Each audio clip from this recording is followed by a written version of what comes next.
Hi guys, welcome back to our channel. Today cooking vlog வரப்போகுது. அது என்ன ரெசிபின்னு பார்க்கலாமா? இப்போ வாங்க நம்ம வீடியோக்குள்ளே போகலாம். புளி சாதம் தான். அதுக்கு ஃபஸ்ட்டு புளியோதரை பவுடர் வந்துட்டு ரெடி பண்ணிக்கலாம். கொஞ்சம் சீரகம், கடுகு, உளுந்தம்பருப்பு, கடலைப்பருப்பு, முழு மல்லி, சும்மா துண்டு அரிசி, வெந்தயம், கருவேப்பிலை, ரெண்டு வரமிளகா, சின்ன நெல்லிக்காய் சைஸ் புளி வந்து தண்ணியில் ஊற போட்டிருக்கேன். எடுத்து வச்சதெல்லாம் ட்ரை ரோஸ்ட் பண்ணிக்கலாம். இதை வறுக்கும் போதே வீடு ஃபுல்லாக மணாடி. கோயிலில் கொடுக்குற பிரசாதம் அந்த டேஸ்ட்டில் இந்த புளியோதரை இருக்கும். மிளகும் போடலாம். மிளகு இல்லாத காரணத்தினால நான் மிளகு போடாமல், இதுவும் டேஸ்ட் நல்லா தான் இருக்கும். இது நல்லா வறுபட்டுருச்சு. நிஜமாவே வாசம் பயங்கரமா இருந்துச்சு. இது ஆறுனதுக்கு அப்புறம் மிக்ஸி ஜாருக்கு சேர்த்திட்டு ஃபைன் பவுடரா அரைக்காம கொஞ்சம் கொரகொரப்பா அரைச்சிக்கலாம். எப்பவும் போல நம்ம ஆயுதத்தை எடுத்து அடுப்புல வச்சாச்சு. புளியோதரைக்கு வந்துட்டு நல்லெண்ணெய் விட்டு சமைச்சோம் அப்படின்னா டேஸ்ட் சும்மா அள்ளும். வந்துட்டு நல்லெண்ணெய் ஊத்திக்கலாம். எண்ணெய் காஞ்சதும் கடுகு, வெந்தயம் கொஞ்சம் எடுத்து வச்சிருக்கேன். அதை போட்டதுக்கு அப்புறம் கடுகு நல்லா பொரிஞ்சிருச்சு. வடைப்பருப்பு எடுத்து வச்சிருக்கேன், அதுவும் போட்டுக்கலாம். இது போட்டுட்டு இந்த நேரம் மாறினதுக்கு அப்புறம் கொஞ்சமா கருவேப்பிலை கழுவி எடுத்து வச்சிருந்தேன். அது கூட ரெண்டு வரமிளகா கிள்ளி எடுத்து வச்சிருக்கேன். இதெல்லாம் போட்டுட்டு கரைச்சி வச்சிருக்கிற புளி தண்ணியும் இது கூட சேர்த்திக்கலாம். புளி வந்துட்டு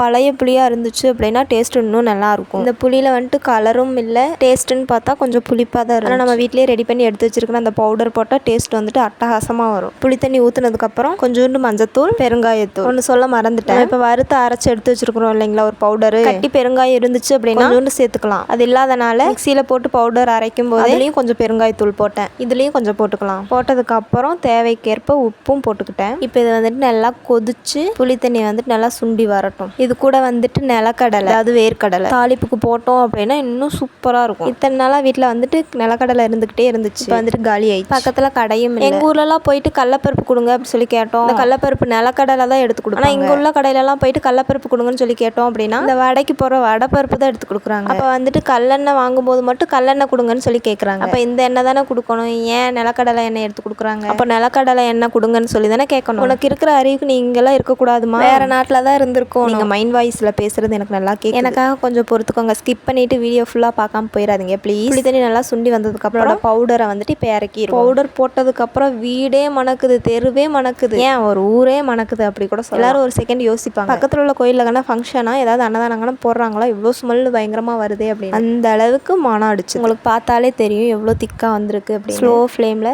எண்ணெய் நல்லா பிரிஞ்சு வரட்டும். பார்த்தாலே தெரியும் உங்களுக்கு எண்ணெய் வந்துட்டு எவ்வளோ பிரிஞ்சு வந்திருக்கு அப்படின்னு. அதுக்கப்புறம் எப்பவும் போல் வந்துட்டு சாதம் வடித்து எப்பயோ எடுத்து வச்சாச்சு. சாதம் வந்துட்டு ஆறுனாதான் போட்டு கிளறப்போ வந்துட்டு டேஸ்ட் வந்துட்டு சூப்பராக நமக்கு வந்துட்டு உதிரியாகவும் கொஞ்சம் கிடைக்கும். சூடாக போட்டு கிளறணும் அப்படின்னா கொஞ்சம் குழஞ்ச மாதிரி. அதுக்கப்புறம் ஸ்டவ் ஆஃப் பண்ணி புளியோதரையும் நமக்கு தேவைப்படாது, அதனால கொஞ்சம் எடுத்து வச்சுக்கலாம். பார்க்கவே சூப்பராக இருக்குல்ல. ஸ்கூல் டைமில் வந்துட்டு எனக்கு புளியோதரை வந்துட்டு நல்லா பிடிக்கும். புளி வந்து அதிகமாக சேர்த்துக்க கூடாதுங்கிறதுக்காக இப்போ வந்துட்டு கம்மி பண்ணி ரொம்ப நாள் ஆச்சுன்னு நினைக்கிறேன் நான் புளியோதரை. ஒர்க்குக்கு போனவங்க மார்னிங்கே கால் பண்ணி மதியத்துக்கு வந்துட்டு நீ வந்துட்டு வெரைட்டி ரைஸ் வச்சிரு அப்படின்னு கேட்டாங்க. என்ன சாதம் வைக்கலாம் அப்படின்னு கேட்டப்போ ஃபர்ஸ்ட் வந்து கீரை சாதம்னு சொன்னாங்க. கீரையே வாங்கி கொடுக்கலையே, அப்புறம் எப்படி கீரை சாப்பாடு வைக்க முடியும்னு சொல்லி கேட்டேன். அதுக்கப்புறம் சரி எனக்கு புளியோதரை சாப்பிடணும் போல இருக்கு, புளியோதரை செஞ்சறியா அப்படின்னு சொல்லி கேட்டாங்க. அதுக்கு முன்னாடியே நான் வந்துட்டு சொரக்காய் தட்டைப்பயிர் போட்டு குழம்பு எடுத்து வச்சுட்டேன். சரி அவங்க கேட்கறத செஞ்சு கொடுத்தோம் அப்படின்னா ஒரு வாய் அதிகமாக சாப்பிடுவாங்க இல்லைங்களா, அதனால வந்துட்டு புளியோதரையும் செஞ்சு வச்சுட்டேன். வீடியோ ஃபுல்லாக பார்த்துருப்பீங்கன்னு நினைக்கிறேன். அதுக்கு முன்னாடி இப்போ தான் நம்ம சேனலை ஃபர்ஸ்ட் டைம் பார்க்குறீங்க அப்படின்னா நம்ம சேனலை வந்து சப்ஸ்கிரைப் பண்ணி வச்சுக்கோங்க. மறக்காமல் அந்த பெல் ஐக்கான ஆளில் கொடுத்துக்கோங்க. அப்போ தான் நம்ம போகிற வீடியோ வந்து டெய்லி நோட்டிஃபிகேஷன் உங்களுக்கு காட்டும்.